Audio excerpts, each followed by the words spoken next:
Welcome to Sailing Yacht Inez. If you're not quite sure who I am at this point, to summarize, imagine someone without a house.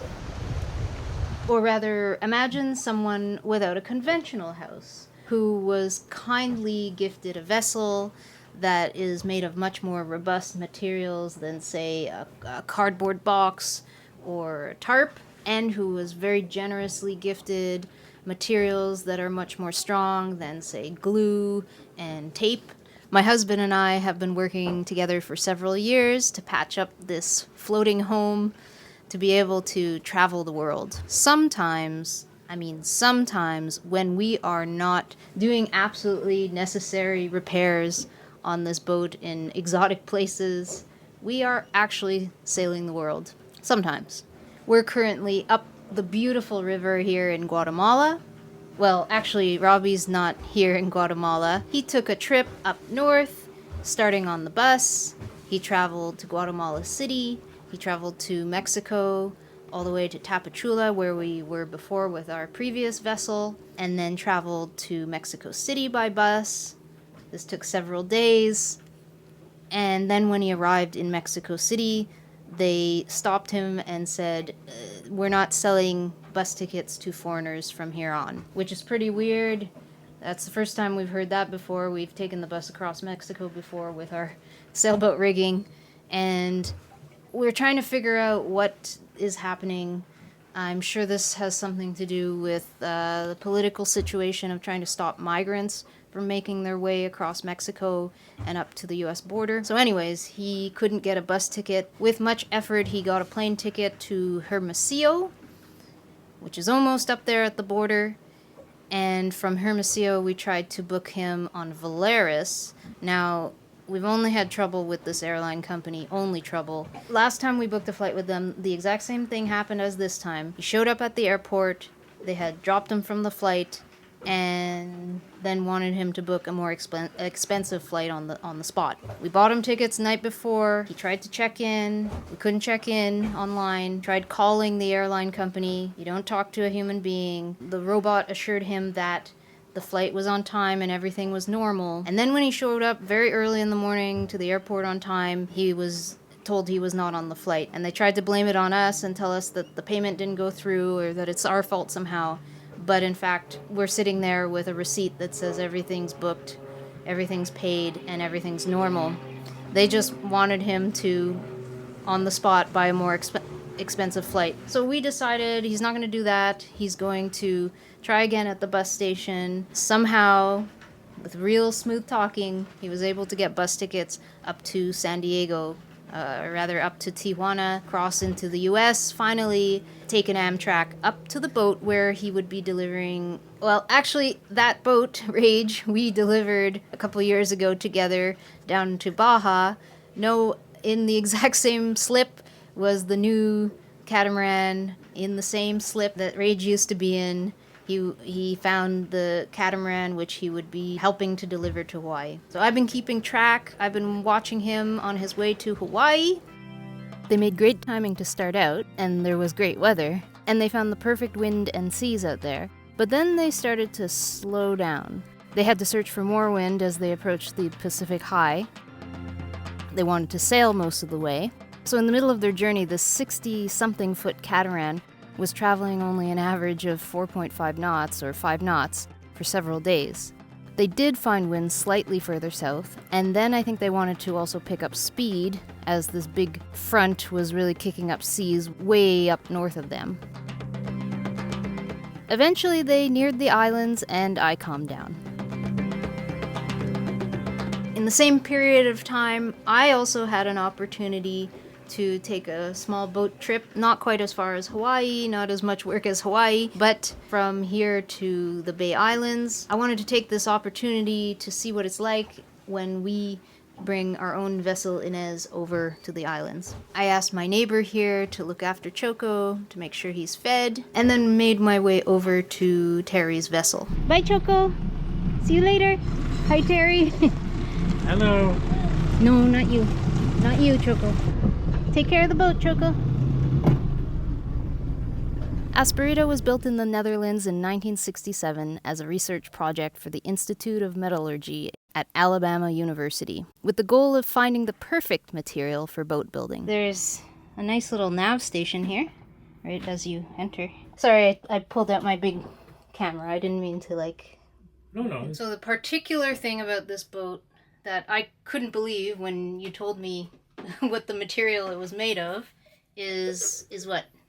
Copper nickel. It was kind of built as a boat that would last 100 years. So they chose that material, and fairly expensive material, even back then. Never had anti-fouling. Priceless hull. But, it's like building a golden hull. Could be a golden... And, I appreciate all the work that the former owner did over, I think he had it over 20 years. Getting everything rewired. So we have all new lithium batteries and Victron system for charging. Books on just about every subject, from sewing to mechanical, everything you can imagine. It's well stocked. With the forward berths, 4 here. Whew.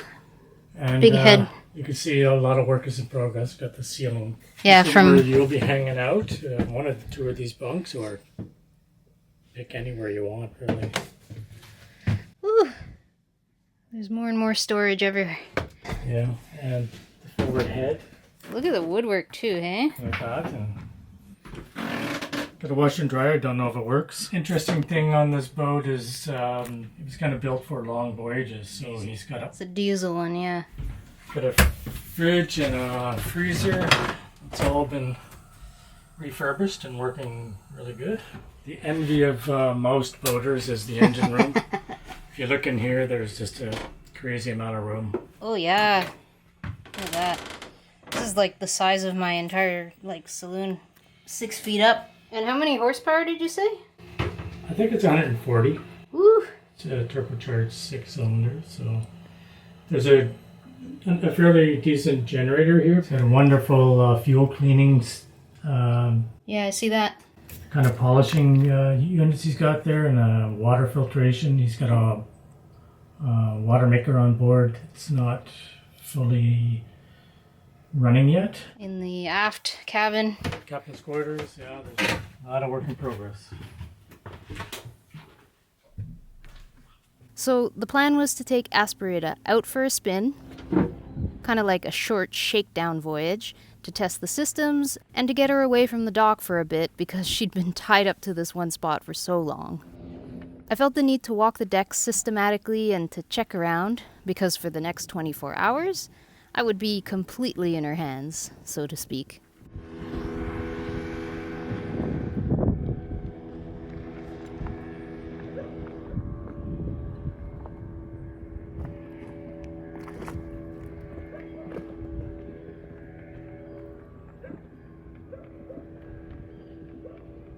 I looked at all the standing rigging, all the stays, and inspected the lines. The spars look like they could use some varnishing, and the halyards are a bit rough, but it looked like we would be able to raise the sails.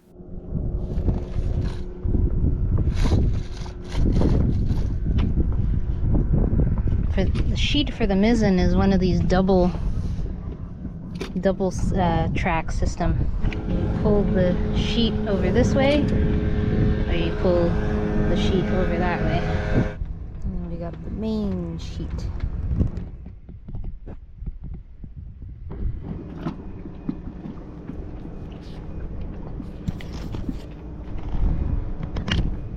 So I'm right on the bow here. I can see that pin is sideways.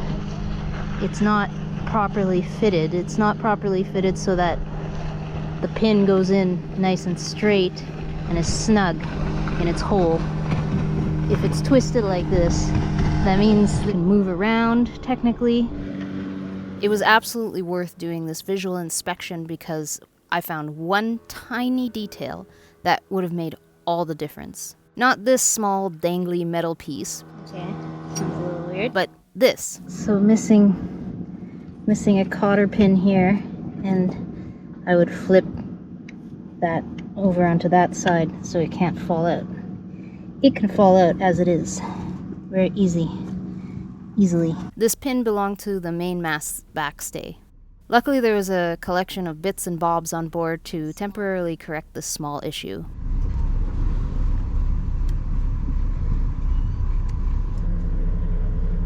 The pin should still be flipped to the opposite way so that it can't fall out by gravity. We began to pull up anchor. We fired up the brand new professionally installed navigation system and got underway.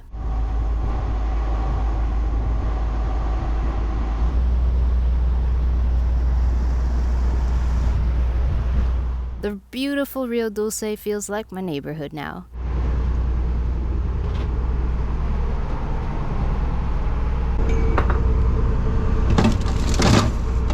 But it's a different journey every time, it seems, because I always seem to experience it aboard a different vessel.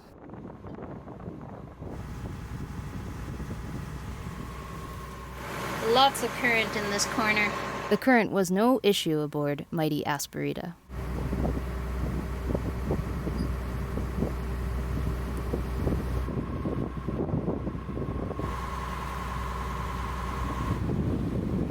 It's good to be a catch.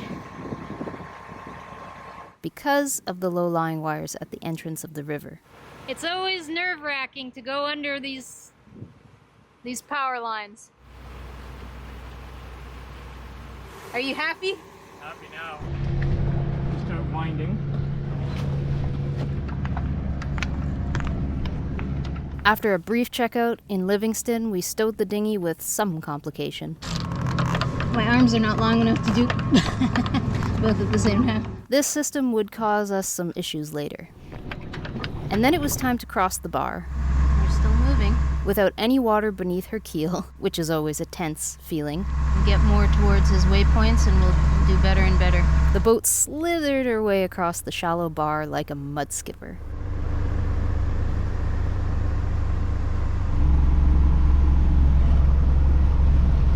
Here we go. We're getting into real water again. High five. Good job.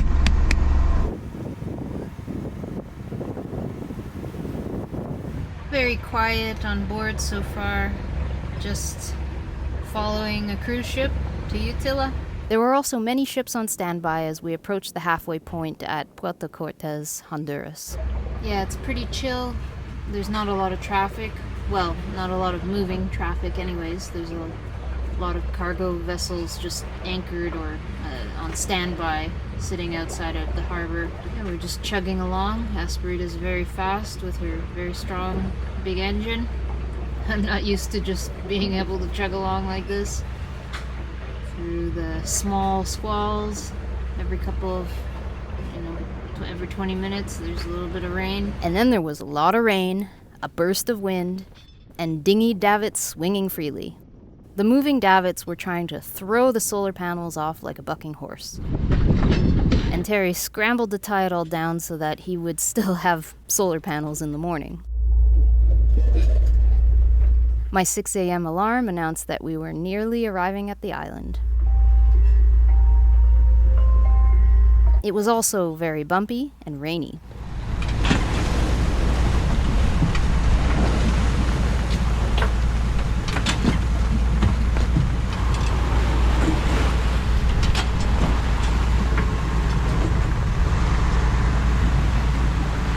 I think it's a pretty low-lying island. I can see the buildings.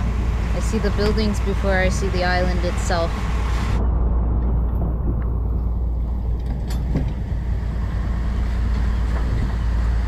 Sorry to wake you up. Is there a reason why the batteries might not be charging? The voltage is very low. It's 10. The batteries were suddenly drained, so that I had to stop the autopilot and take the helm while Terry went to inspect why they were not charging.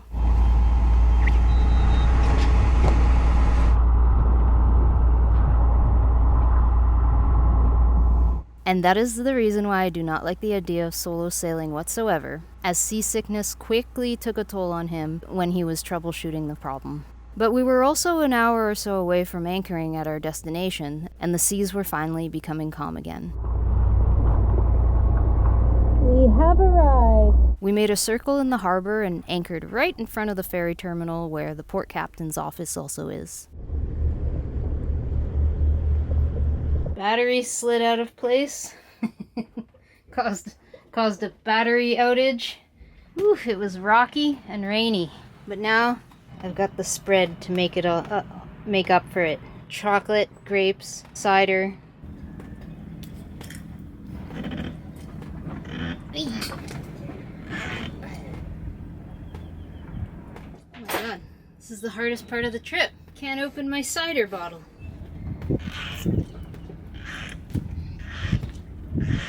Come on. Oh yeah. And a tiny little... This holiday sale cider was disgusting. And thus, the shakedown cruise was completed. Asperida was thoroughly shaken down. I was also going to leave Terry with his shaken down solar panel array, which would need to be mounted to the rail or on a separate arch.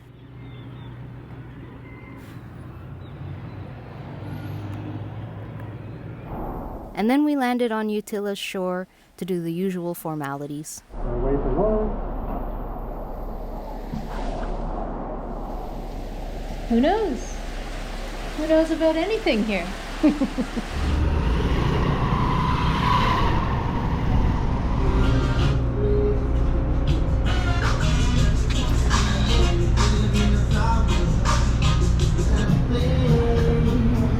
There was more rain and more clouds in what is usually a diving destination tropical paradise, but I was happy to survey and to study, especially La Ceiba on the mainland side of Honduras, as it would be our possible next destination when our boat is no longer a construction zone anymore, and Robbie eventually returns from Hawaii.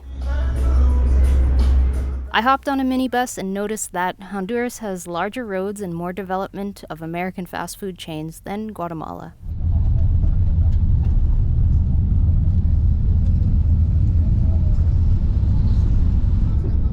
We neared the border with Guatemala, and I was nearly back home to my little doggo Choco again.